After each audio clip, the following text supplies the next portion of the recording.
Ito po si Africa Loxano bike. Good for newborn until 3 years old. Depende pa rin po sa laki timbang ni baby kung kakayanin po ng 4 to 5 years old. May mga baby po kasi na mga pitit o medyo may kapayatan po, kaya kakayanin po sila ng 4 to 5 years old. And then reversible handle, adjustable handle, I-seated, okay, and then A4 po yung gulong. So ibig sabihin po yun kapag ni-reverse natin yung handle, is yung gulong niya sa likod mag-swivel o mag-rotate po siya, okay? So full canopy din po siya, already washed na po. Gagamit nyo lang po siya. Okay, so ito po yung details po niya one by one. So ito po yung canopy natin, wala pong faded, walang discoloration. Ito po yung peekaboo, and yung design ng peekaboo sa loob.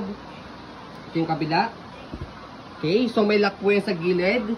Kung gusto niyo ng full canopy, kung gusto niyo naman pong i-fold or kalahati lang, angat nyo lang po yan. Para matanggal yung lock. Okay, so pwedeng ganyan. Sa pad niya, okay na okay. Hindi nyo na kailangan ng extra cushion pad. Meron na po siya rito. Okay, so 5 harness, safe na safe si baby, wala po yung putol. Ayan, okay. Combine nyo lang pong ganyan. So adjustable po yung leg rest po niya. Meron stick dito, angat nyo lang po siya. Okay, para pag nakaupo.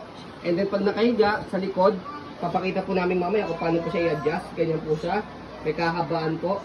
Okay, so fitted po ito sa matatangkad na baby kasi mataas po yung upuan po niya. May packet siya rito. Para kung sakali, kung meron kang may ilalagay na ibang item, pwede po siya. Sa ibang Africa, wala pong ganito. Okay, front handed, okay po siya. Meron po siyang, pad. Okay, presyo lang po itong kulay puti pagka ilalagay niyo po si baby. Okay, kapag salpak, lagi lang na ganyan. Okay po.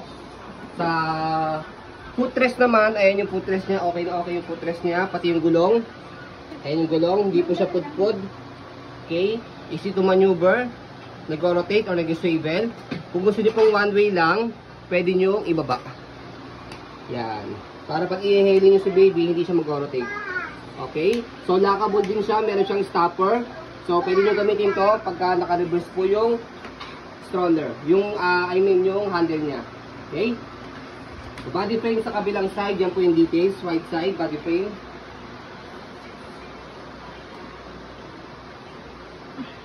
Wait lang.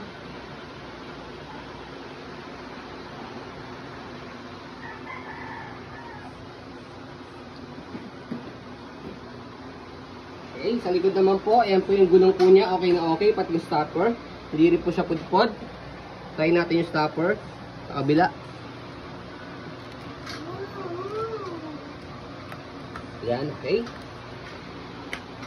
So, basket, okay na okay din po siya. Ayan. So, ang kinagandaan dito, yung likod niya may airways para siya po siyang mesh type para po hindi po papawisan yung likod ni baby. Okay, so dito po siya na-adjust. Pull down nyo lang po ito ng kalahati pag gusto nyo po semi-reclined. Babaan nyo po ng full pagka fully reclined. Okay? So, yun yung likod niya. Angat nyo lang po ito. Atake nyo lang po siya kung gusto nyo pong iupo. Okay? Body frame sa left side. Ayan po.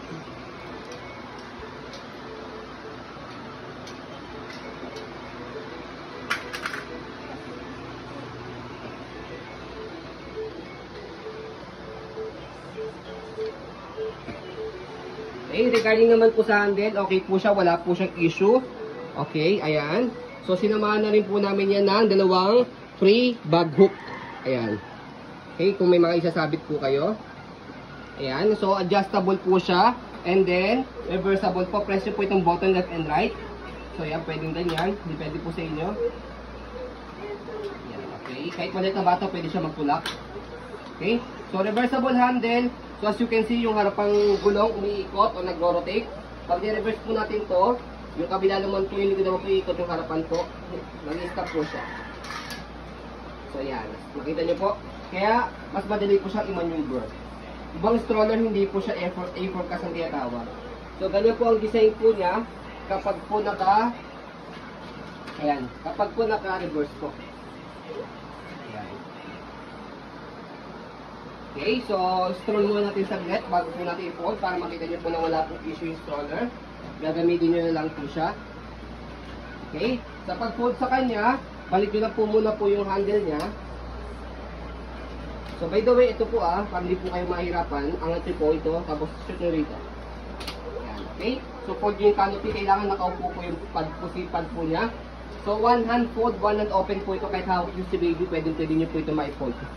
Slide, kailangan naka-color red, press yung ilalim kasi kung hindi naka-color red, nakalock po yan. Slide press, angat nyo lang po itong likod, tapos baba. Okay? Sa pag-open, ganun din. Press nyo po ito pagka nakaka-unlock na po siya. Angat nyo lang po yung likod, tapos buka. So, ganun lang po. Okay? So, kahit hawak nyo po si baby, kaya-kaya nyo po siya i-open sa iPhone. So, yun po. As you can see, very details po kami mag-video. Kasi yung shop policy po namin, no refund, no exchange. What you see is what you get po. So, yun po. Maraming salamat. Have a nice day and God bless po.